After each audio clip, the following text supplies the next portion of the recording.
first time. Tanong ko din yung mga first time director siguro. Dahil first movie nyo dito sa first Cine Film Festival, tanong ko lang, dahil may awards night dito, di ba? So anong mas gusto nyo bilang first time movie nyo to? Yung kumita yung movie ninyo? Or manalo kayo bilang director? Or manalo yung film nyo bilang best film? Yeah, very tough question pero dapat yung sagutin.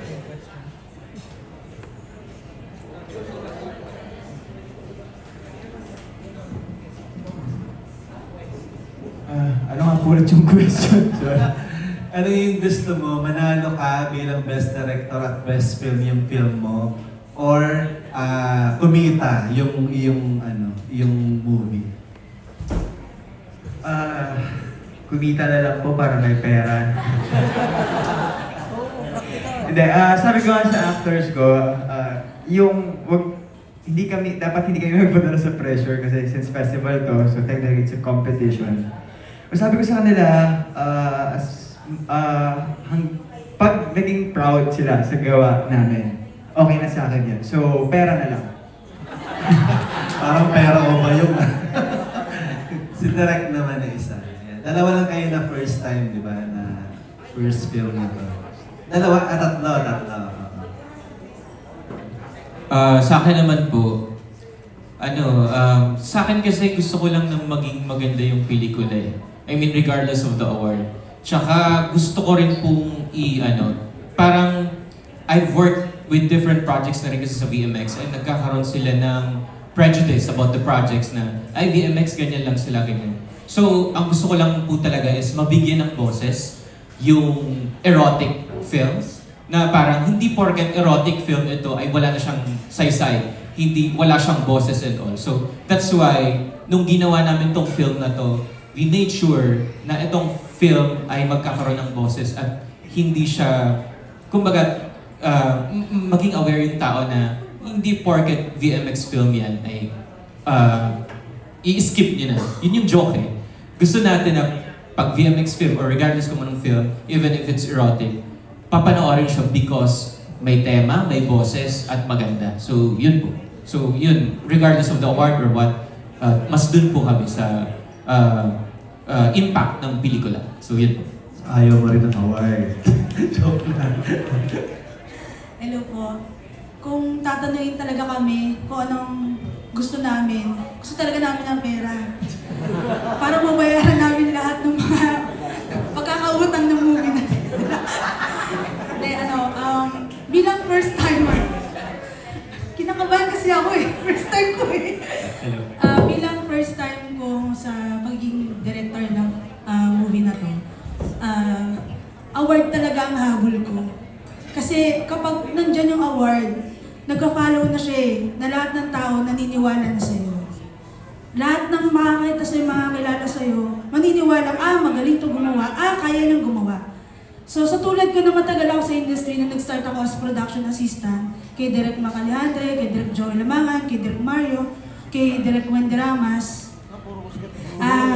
Lahat ng posisyon napuntahan ko talaga para lang maging director ako. Kasi yun po yung payo sa akin ni Direk Mario.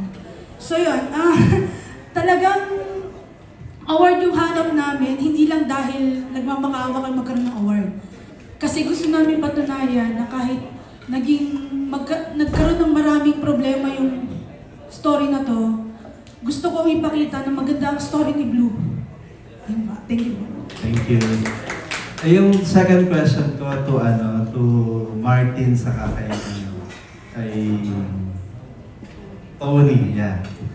This is new for you, di ba? Ang magkaroon ng, I don't know if this is new for you as an actor. Pero, what are the challenges you encounter doing this film, erotic film, dito sa first Cine Film Festival? What can you share to us, yung memorable experience nyo, yung challenges you encounter doing this film? First, Tony. At kayo yung nasa poster, no? Di ba? Yes. Ako po ba? Yeah, both. Tony and Martin. You wanna go first? So, yung challenges for me is like, saludo sa mga nag-Viva Max or like Bold, because that means like you're quite comfortable in your own skin to be able to present yourself that way. And honestly, I always tell people I'm a good catfish. Like what you see online, that's just the best version of me. But you know, like I'm not really that confident in my body. Like I can't just show up on set naked. Like that's not something I'm even confident because I don't even think my body looks that nice. So, you know, that was a really huge hurdle for me. I really told Direk like, okay, these are the parts of my body na I don't know. You have to edit some. You have to edit this because I don't think this looks nice, and or I'm insecure about this angle. And yeah, like just showing up on set, and it's a different kind of vulnerability. Like it's not just your emotions. Now you're like literally revealing yourself. You're like your physical body. So for me, that was really challenging, and for me, that's the most challenging part about this. Yeah, it's like you're gonna bare yourself, like a side of yourself, to all these people who get to see it and will judge like your physical appearance. Because with our movie, it was really so much fun. Kasi like it was really fun. Like all of our scenes were so fun. So for me, it's just the physical aspect of it. But before Martin, follow up ko lang, gaano kadiring yung role mo dito? You'll have to watch the movie to find out, right? Okay, thank you Tony. Si Martin naman. Sa poster pa lang, grabe yung poster. Sa akin naman po, hindi naman po bago sa akin yung paggawa ng mga sexy na roles. Pero yun nga, ang masasabi ko, ito yata yung pinaka-daring kong ginawa. Kaya kung challenging siya kasi gaya nga sinabi ni Tony na parang may yung paghuhubad, yung pagpapakita ng skin, parang vulnerability nga na may mga actors yan. And not just me, including my co-actors. Kaya we're very lucky na meron kaming intimacy workshop para ma-explore yung boundaries ng isa't isa. Kasi pwede naman mangyari yung, sige maghubad tayo, gawin natin yung best natin dito sa mga sex scenes, maghubad tayo. Pero at least may respeto. Alam mo kung when to stop, kung kailan yung pwede mong itodo. So, ayun, yun yung mas exciting and challenging part of doing erotic films. Speaking of todo, gaano kadiring din yung role mo dito? Yung tinodo mong... Medyo, daring, maraming dilaan ng tsokolating actually magaganda, tastefully done. Maganda yung mga sex scenes dito. Parang, narinig ko kanina may sumagot, para siyang art pagpapanoorin, hindi siya bastos. May gustong message na iparating.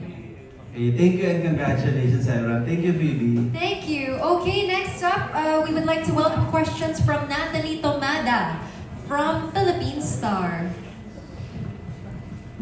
Maybe for Sir Ronald muna.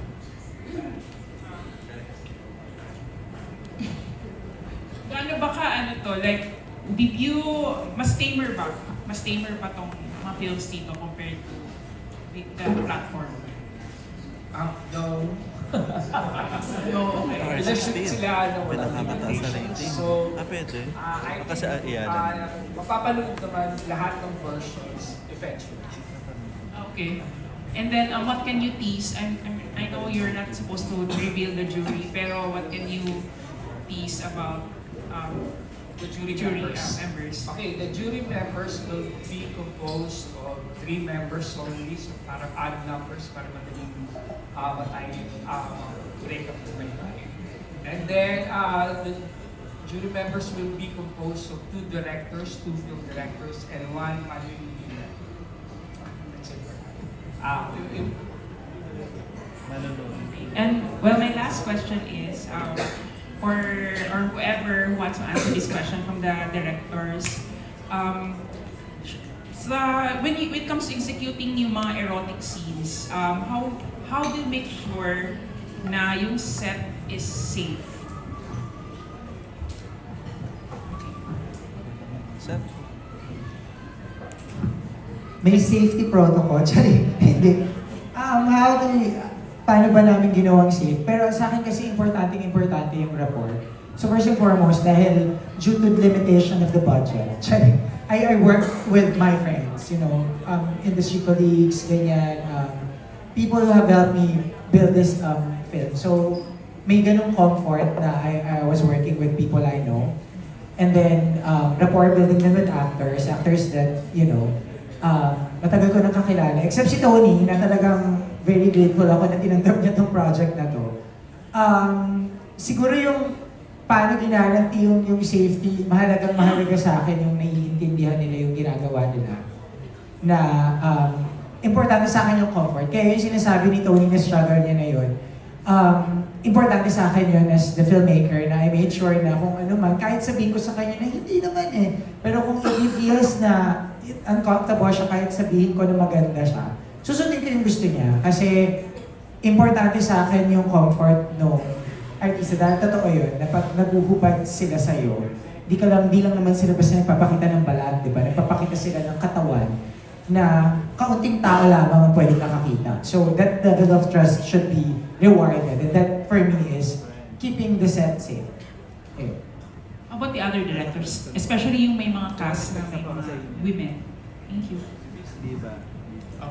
Sa case naman namin, meron kami partner na mahusay na intimacy coordinator.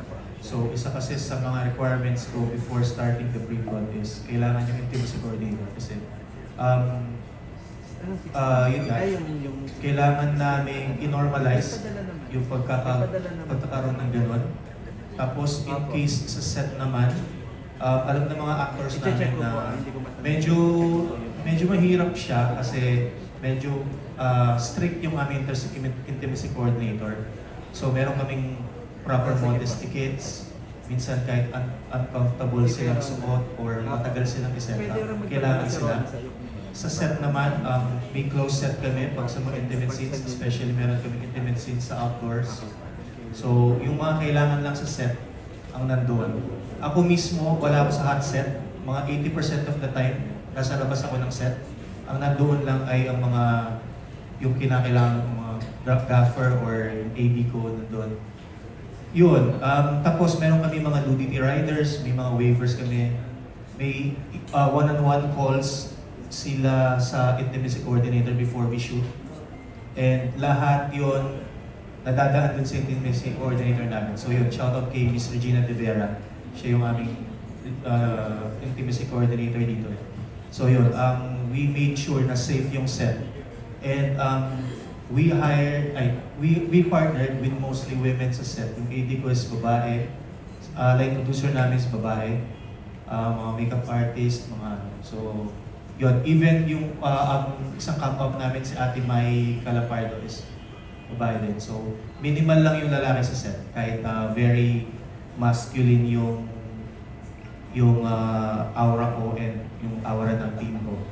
So yun, para lang maging komportable din yung mga girls namin sa set. Sa akin naman po, kasi comedy po yung sa amin, so the demands are much lighter. But we make sure na aside from the intimacy coordinators, tsaka yung mga consent, waivers, tsaka minimal male presence on set, may habit kami to make the environment light.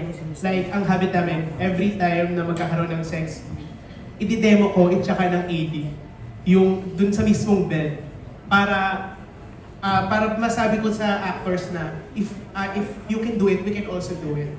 And para lang ano, and it's fun. It's a fun experience na-experience mo yung positions, the angles, and it's also a learning experience for me and makes me appreciate their craft more.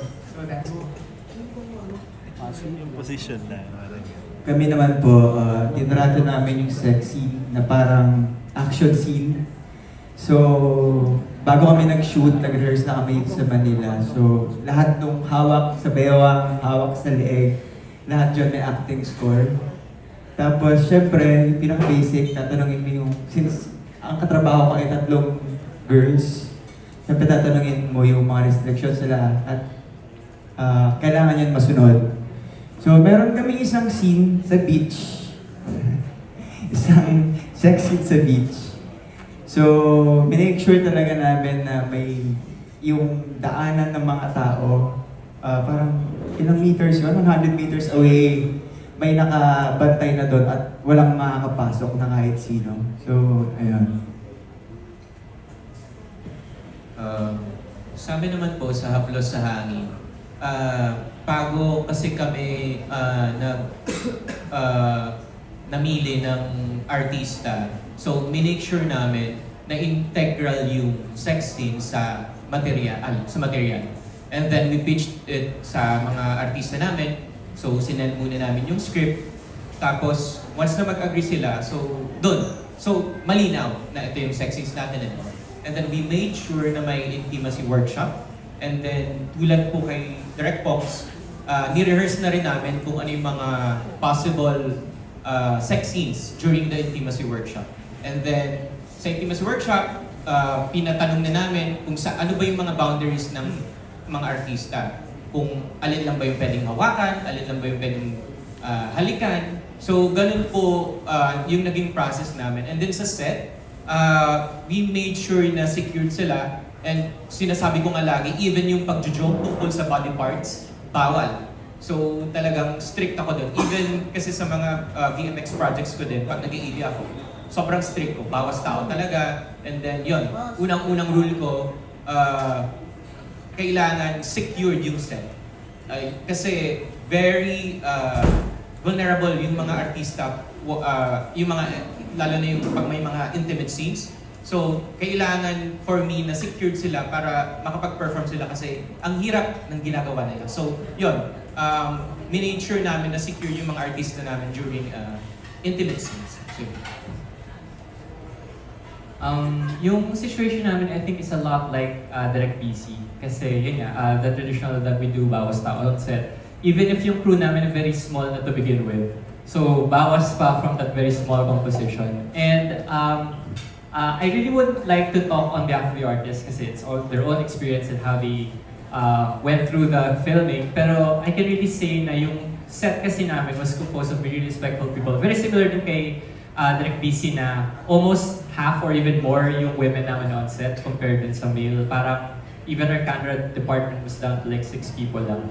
And I was one of the camera operators for some of the intimate scenes din para at least bawas extra tao.